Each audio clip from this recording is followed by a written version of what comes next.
একটু পিডিএফটা একটু বের করে নিই, তারপর আমি শেয়ার দিই পিডিএফটা, ঠিক আছে? Just give me some time.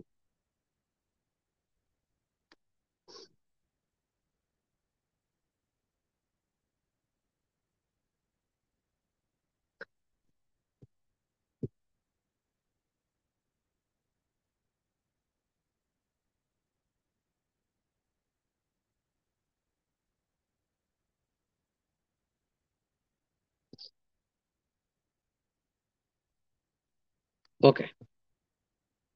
আহ তোমার কি দেখতে পাচ্ছ কোনো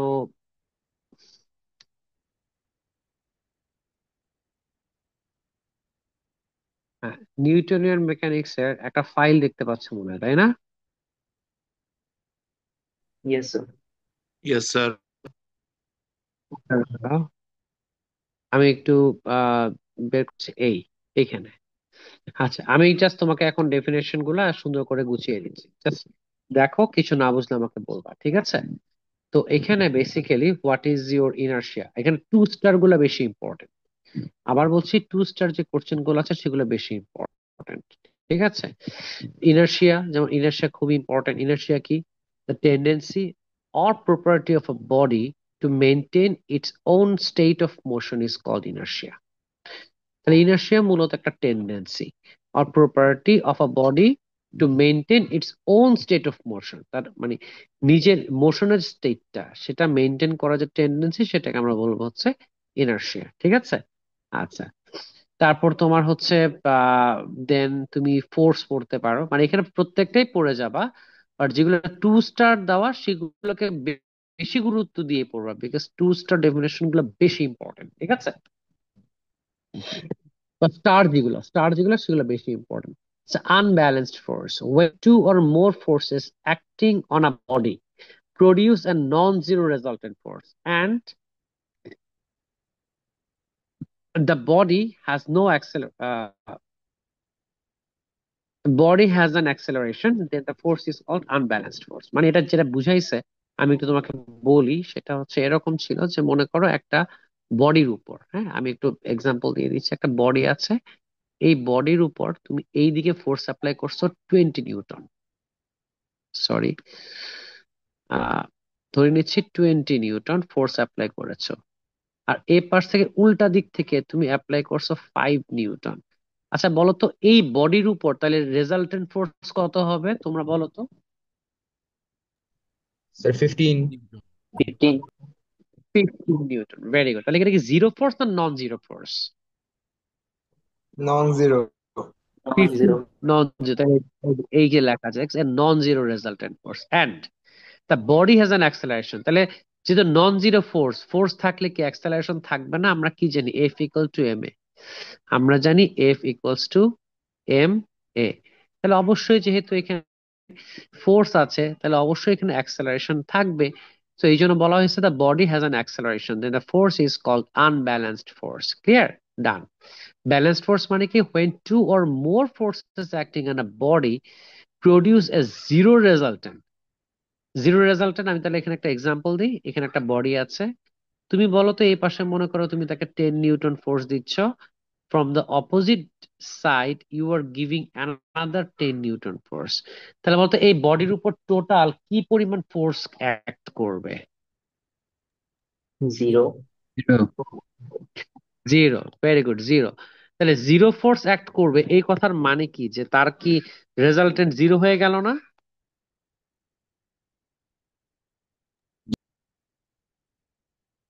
বলো, রেজাল্টেন্ট কি জিরো হলো কি?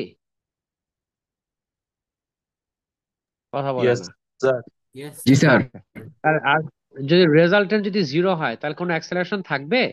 অবশ্যই থাকবে না। Then that force is called balanced force, ঠিক আছে? ডান, এইটা গেল। এরপরে তোমার হচ্ছে আহ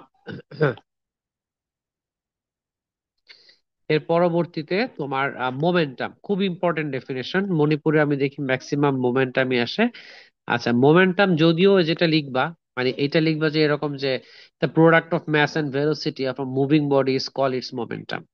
যদিও this is not a good definition, হ্যাঁ, বা আমি ক্লাসে বলে দিয়েছিলাম যে মোমেন্টাম আসলে কি, প্রপার্টি, বাট যেহেতু বইয়ে আছে ঠিক আছে, যেহেতু বইয়ে আছে সেহেতু আমরা এটাই লিখবো, the product of mass and velocity of a moving body is call its momentum. ঠিক আছে, মোমেন্টাম মানে product of mass and velocity. Done. Second law of Newton, the rate of change of momentum of a body is proportional to its applied force, to the applied force acting on it, and the change of momentum also take place along the direction in which the force acts. That means এখানে যেটা বলা হয়েছে যে আমরা কি জানি যে বলতো M A is proportional to F, এটাকে জাস্ট বাংলায় লিখ, আমরা এটা ব্যাখ্যা করে লিখ। F equal to M A না, F equal to M A কে একটু ঘুরাই লিখছি, M A proportional to F. এই যে এম এ, এই এম এটাই মূলত হচ্ছে rate of change of momentum, rate of change of momentum, of momentum, এটাই হচ্ছে মূলত আমার rate of change of momentum. That is a proportional to the applied force, মানে তুমি ফোর্স যত অ্যাপ্লাই করবা rate of change of momentum তত বেশি হবে। ঠিক আছে, আর তুমি যেদিকে ফোর্স অ্যাপ্লাই করবা অবজেক্টের রেট অফ চেঞ্জ ঠিক ওই দিকেই হবে, অন্য কোনো দিকে হওয়ার কোনো সুযোগ নেই। আমি কি কথা এটা, কার কোনো আপত্তি আছে কি? No, sir. কথা বল। ওকে, আচ্ছা আমি তিনটা তো বলে দিলাম, বাকি যে ডেফিনেশন গুলো আছে সেই ডেফিনেশন গুলো তোমরা পড়ে নিও। If possible you can take a, একটু স্ক্রিনশট তুলে নাও, এই ডেফিনেশন গুলো তোমরা একটু দেখে যাও। ঠিক আছে, প্লিজ একটা স্ক্রিনশট তুলে নাও তোমরা। তোলা হয়েছে? স্যার এটার পিডিএফ ইয়েস আমাদের স্যার। কপি পাঠাতে চায় না। পিডিএফ আমি ওই স্ক্রিনশটই দিব, বিকজ আমার এখানে পিডিএফটা আসলে একটু মানে ঝামেলা, মানে আমার ল্যাপটপে যেহেতু ড্রাইভ করা তো, তো ওইখান থেকে এখন আসলে পিডিএফটা শেয়ার করলে তুমি পড়তে দেখতে পারবে না কিছু, ড্রাইভ থেকে ডিরেক্ট দিব তো আমি, দ্যাটস ওয়াই। সো বেটার আমি তোমাকে স্ক্রিনশট, তুমি স্ক্রিনশট তুলে নাও, তারপর লাগলে আমি স্ক্রিনশট আবার দিব, নো প্রবলেম। ঠিক আছে, ঠিক আছে, আবার এই যে নেক্সট পার্টটুকু তুলে নাও তাহলে, স্লয় থেকে এখান থেকে এই, হ্যাঁ বাকিটুকু তুলে নাও।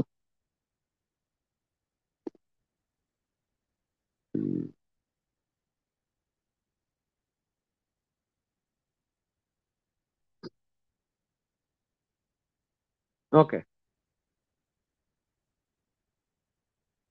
এখন দেখো,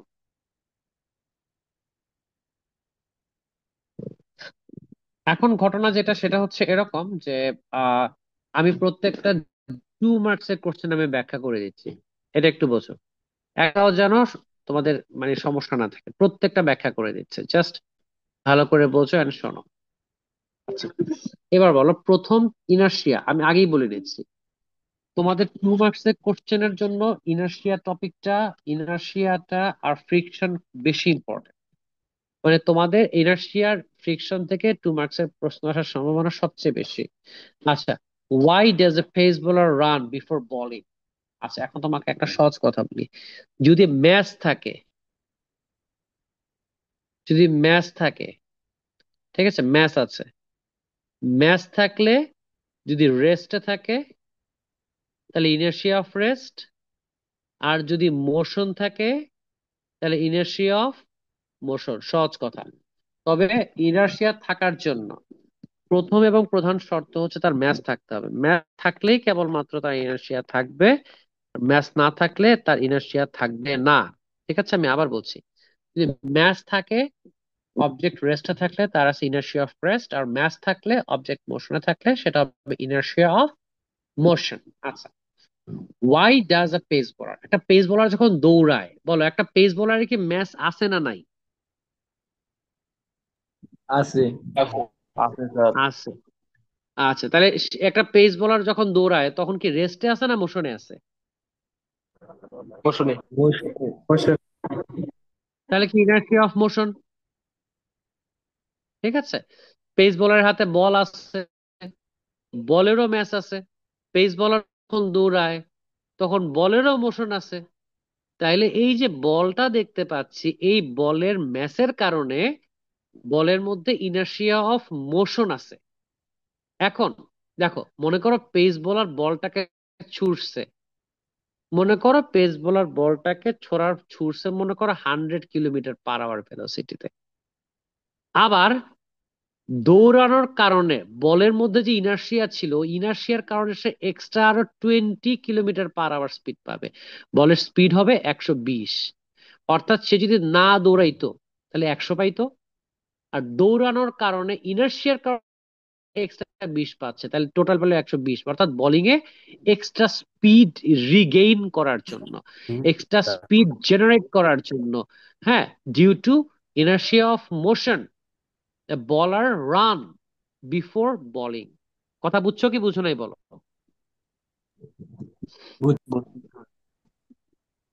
আচ্ছা, same why why do you have to run some distance before long jump?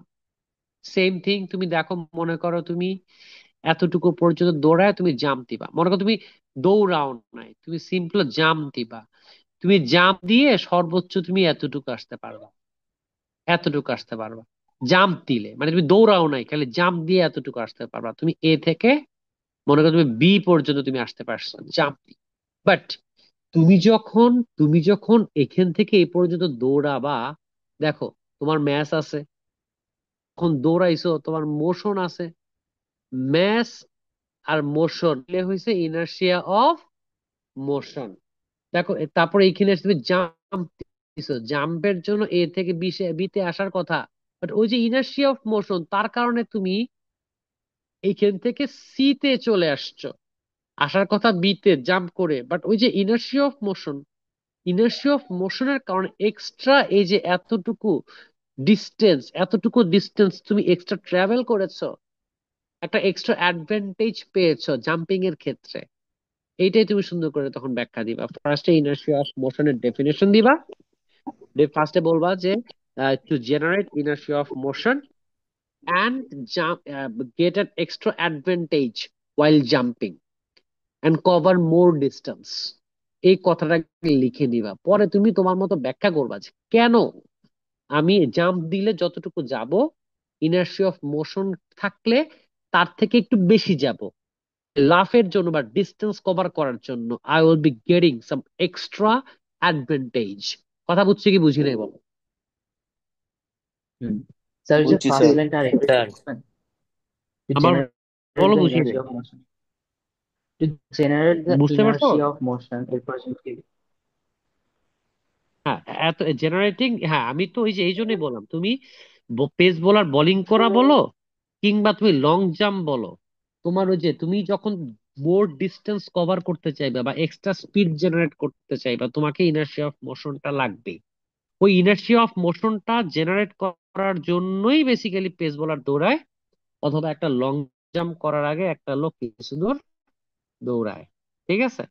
আর মনে করো যে এই যে why does the car stop moving a distance even after braking. এটা মনে হয় একটু ভুল আছে করছে, তাই এটা একটু ঠিক করেন। Why does the car continue moving, এটা স্টপ না, এটা কন্টিনিউ। ঠিক আছে? Why does the a car, does দেওয়া হবে না, why does a car continue moving a distance even after braking. আচ্ছা, এবার আমাকে বলো তো যে একটা গাড়ি যখন চলে, মনে করো একটা একটা কার সামনের দিকে চলতেছে, কারের কি ম্যাচ আছে কিনা বলো তো? আছে আছে স্যার। আছে। তাহলে বলো তো কারের মধ্যে কি ইনার্শিয়া অফ রেস্ট না inertia of motion? Inertia of motion. Very good, inertia of motion. আচ্ছা তাহলে বলো তো ইনার্শিয়া অফ মোশন মানে কি? এটা টেন্ডেন্সি, ইনার্শিয়া তো একটা টেন্ডেন্সি, তাই না? তাহলে ইনার্শিয়া অফ মোশন কথাটার মানে হচ্ছে যে সে যেহেতু মোশনে আছে, ইনার্শিয়া অফ মোশনটা অবজেক্টকে মোশনেই রাখতে চায়।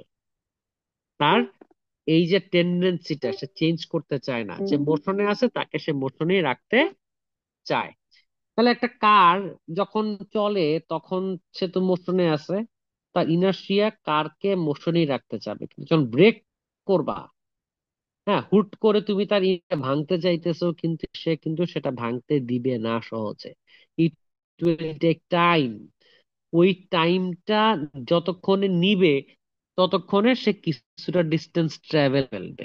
এইটাই তুমি ব্যাখ্যা করে লিখবা যে due to inertia of motion the car can stop immediately after braking, it covers some distance after braking due to inertia of motion. আমি কি কথা বুঝতে পারছি সব? Yes. কারো কোনো সমস্যা আছে? বুঝছি স্যার।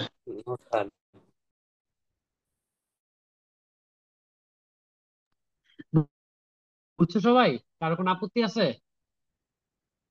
আচ্ছা, এবার দেখো নেক্সট। দেখো 3 নাম্বার চ্যাপ্টারে বি পড়াই দিতেছি, পাশে আর পড়ার প্রয়োজন নাই, ঠিক আছে? এবার দেখো ইম্পালসের ব্যাপারে যেগুলো, এগুলো একটু দেখাচ্ছি, এটা একটু বুঝে নাও। ইম্পালস, ইম্পালস হইতেছে why hitting the cricket ball with soft hand sometimes result in success. আচ্ছা, এইটা দেখি সুদাত বলো তো, এটা কেন হয়? সফট হ্যান্ডে ক্রিকেট বল হিট করলে কেন সিক্স হয় মাঝে মাঝে?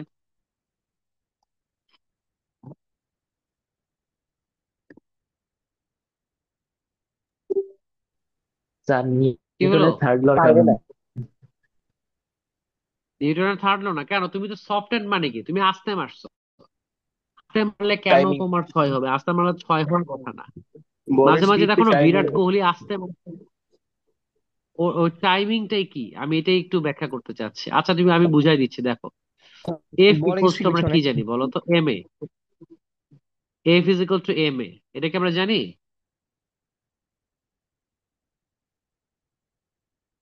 এখন এম, এটাকে আবার লেখা যায় না M V minus M U divided by time. আচ্ছা এবার আমাকে বলো ফোর্স টাইমের সাথে প্রপোর্শনাল না inversely proportional? Inversely proportional. Inversely proportional. Inverse. Exactly. তুমি যখন সফট হ্যান্ডে একটা বলকে খেলবা, তখন তুমি যদি এমন করতে পারো যে তুমি তোমার বল, এই যে বলটা আছে আর ব্যাট, এই বল এবং ব্যাটের মাঝখানে যে কলিশন টাইমিংটা, টাইমিংটাকে তুমি সামহাউ কমায় ফেলছো, টাইমিংটাকে তুমি সামহাউ কমায় ফেলছো। তার টাইম যদি কমে যায়, ফোর্সের মান বাড়বে না কমবে? বাড়বে স্যার। বাড়বে। বাড়বে। Very good. তাহলে ফোর্স যদি বাড়ে, তাহলে বলটা কি আস্তে যাবে না জোরে যাবে? জোরে জোরে যাবে স্যার। যাবে। এক্স্যাক্টলি। তুমি কিন্তু মারছো আস্তে, তুমি কিন্তু বেশি জোরে মারো নাই। ঘটনা কি ঘটাইছো, খালি এই টাইমটাকে তুমি কমাই দিছো। কেমনে কমাইছো? ওই যে বল আর ব্যাটের মাঝখানে কলিশন টাইমটাকে তুমি রিডিউস করছো। কেমনে করছো? ওই যে বলে না হোয়াট এ সুইট টাইমিং, মাঝে মাঝে কমেন্টেটর বলে না সুইট টাইমিং, ওই টাইমিংটা মানে কি? ওই টাইমিংটা মানে হচ্ছে বলের সাথে ব্যাটের যে কলিশন টাইমটা, ওই টাইমটাকে রিডিউস করে দিছে। এই জন্যই দেখো খালি উঠাই দিছে, ছয় হয়ে গেছে। মাঝে মাঝে এরকম হয় না? এই কারণেই হয়। বুঝতে পারছো?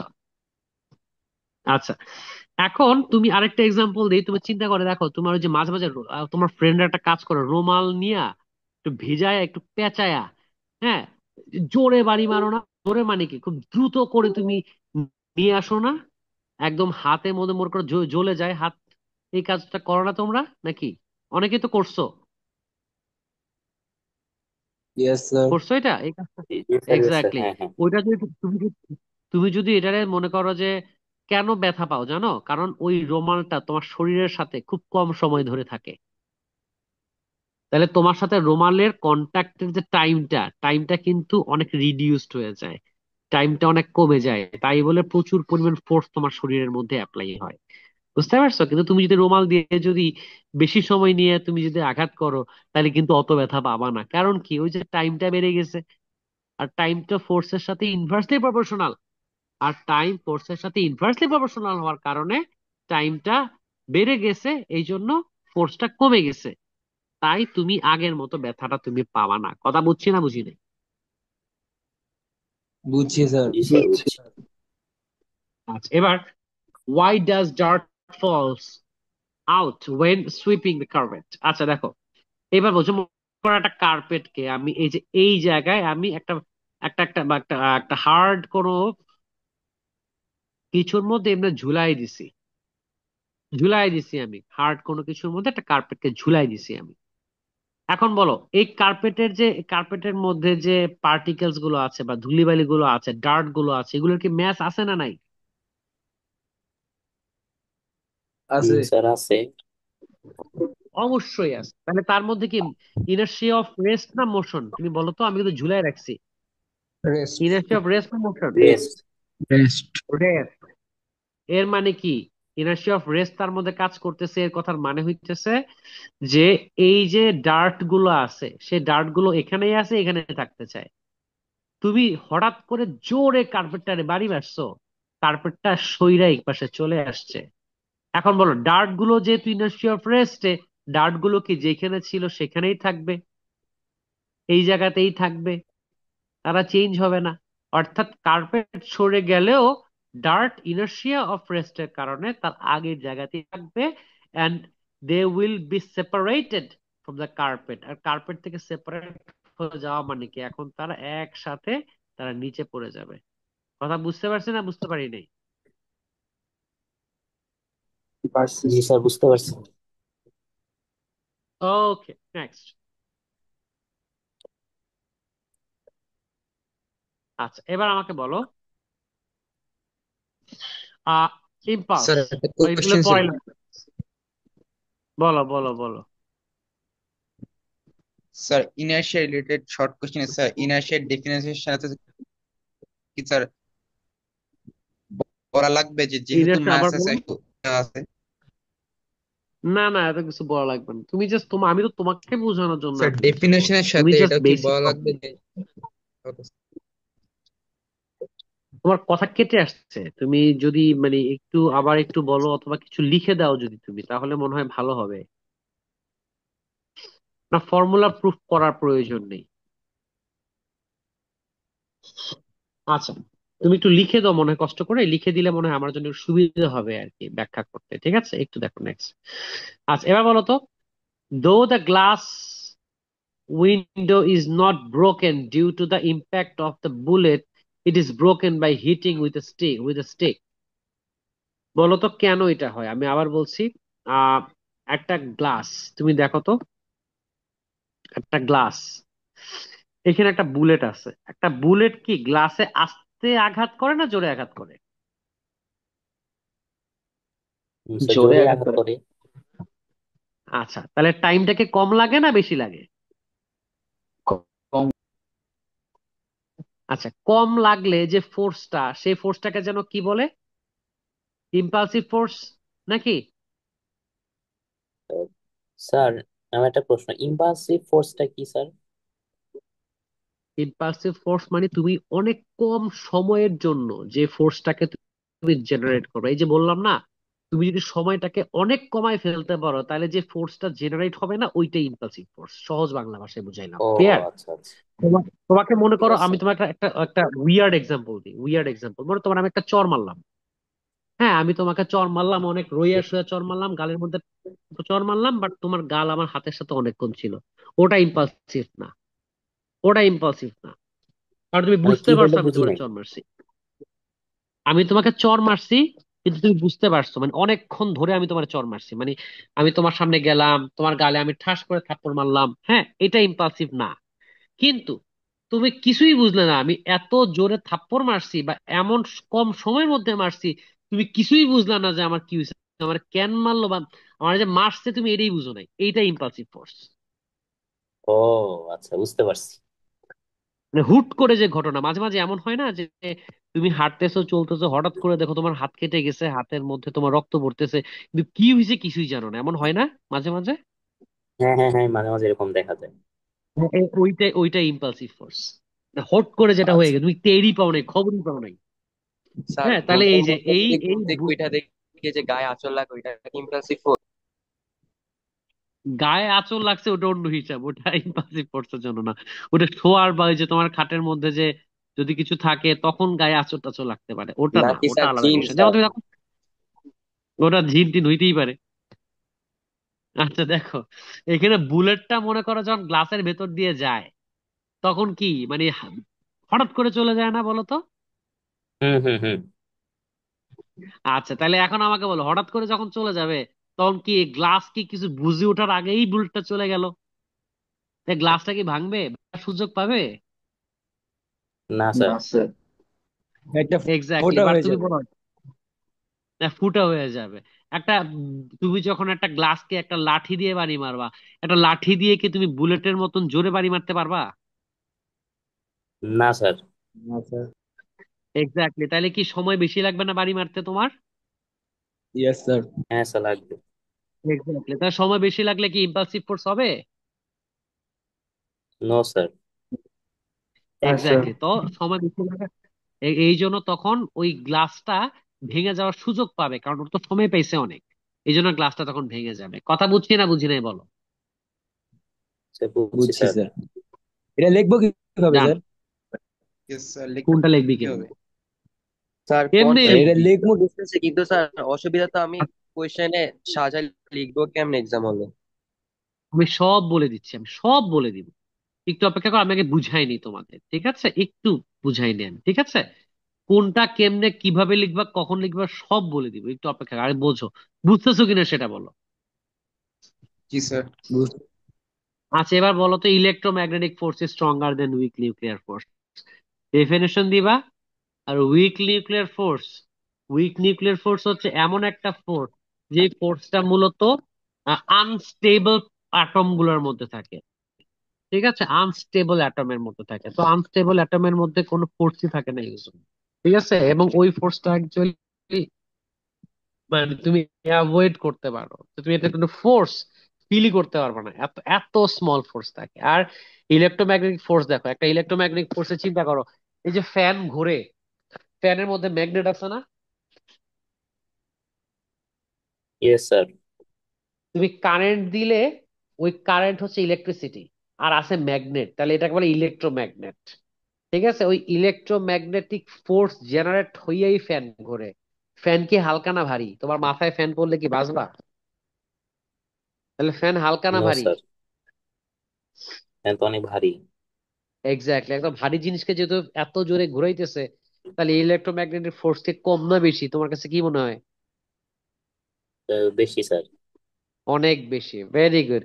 আর তুমি চিন্তা করে দেখো যে উইক নিউক্লিয়ার ফোর্স, আমার চারপাশে বহুত উইক নিউক্লিয়ার ফোর্স আছে।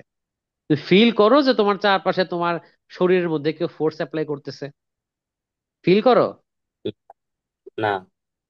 তাহলে কোনটা কোনটা মনে করো যে তোমার হাইয়ার, উইক নিউক্লিয়ার ফোর্স নাকি electromagnetic force? Electromagnetic force. Exactly. আচ্ছা, এখন বলো, ব্যালেন্সড ফোর্স আর আনব্যালেন্সড ফোর্স এর উপর কি ইয়ে করতে পারবা না, ডিফারেন্স লিখতে পারবা না? আমি তো পড়াই দিলাম একটু আগে, পারবা না নাকি? পারবো না স্যার, স্যার দুইটার দেখাই দিতে। ডেফিনেশন দিব। স্যার আমি তো স্যার আমি আমি তো একটু বলি, লেটে আসছি স্যার, আমাকে একটু বললে ভালো হতো। আচ্ছা, ব্যালেন্সড মানে ফোর্স, তুমি ফার্স্টে ডেফিনেশন দিবা যে ব্যালেন্সড ফোর্স কি। ব্যালেন্সড ফোর্স হচ্ছে যে if the multiple forces, if the resultant is zero, if the resultant is zero due to the action of multiple forces on a body, then the force is called balanced force. And আবার তুমি unbalanced লিখবা, if the resultant force is non-zero due to the application of multiple forces, more than two forces, so more than one forces, then the force is called unbalanced force. Zero হলে balance, total force zero হলে balance, আর total force non zero হলে unbalance. আচ্ছা, তারপর লিখবা যে balanced force has no acceleration, তারপর লিখবা unbalanced force has some acceleration, তারপর লিখবা যে unbalanced force has has a non-zero magnitude of force, আর তুমি লিখবা balanced force has a zero magnitude of force। এগুলো যা যা বলছে ওগুলো আর স্যার, সুন্দর করে লিখে দিবা। স্যার এই যে ব্যালেন্স ফোর কি সবসময় তো জিরো হবে তাই না? ব্যালেন্স মানে জিরো, জিরো ছাড়া ব্যালেন্স হওয়ার কোনো চান্সই নেই, ঠিক আছে? আচ্ছা আচ্ছা। স্যার কোনো এক্সাম্পল দিব? এক্সাম্পল আসলে কখনো ইয়া না, ডিফারেন্স না, এটা মাথায় রাখবা। Example can never be a difference. এরপর দেখো তো, তোমার এফ ইকুয়াল টু কি জানি বলো তো? M M A. A. R 10 Newton, আচ্ছা 10 নিউটন, 10 নিউটন মানে কি? এফ এর মান 10, তাহলে আমি 10 কে লিখতে পারি না? 2 × 5 লিখতে পারি? হুম। আচ্ছা, এই বা এর ওয়ান মানে কি ইন্টু বলো টেন তো? লেখা যাবে না? যা মন চায় তুমি লিখতে পারো, আমি জাস্ট লেখার দরকার লিখছি। তুমি 1 × 10, 10 × 1, 5 × 2, যেটা মন চায় লাগো, কোনো সমস্যা নাই। তাহলে এটা আচ্ছা। হচ্ছে 2 কেজি, ম্যাস হচ্ছে 2 কেজি। আর অ্যাক্সেলারেশন কত? That is your 5 metre per second square. তাহলে এভাবে লিখবা, the force that acts on 2 KG object to create 5 metre per second square acceleration is called 10 newton. দেখা দেখে লিখবো, নতুন করে আমার বানায় লেখার কোনো কাজ নাই, আমি জাস্ট দেখা দেখে লিখবো। কথা বুঝছি না বুঝি নাই বলো? Yes sir. ওকে, এখন হচ্ছে নেক্সট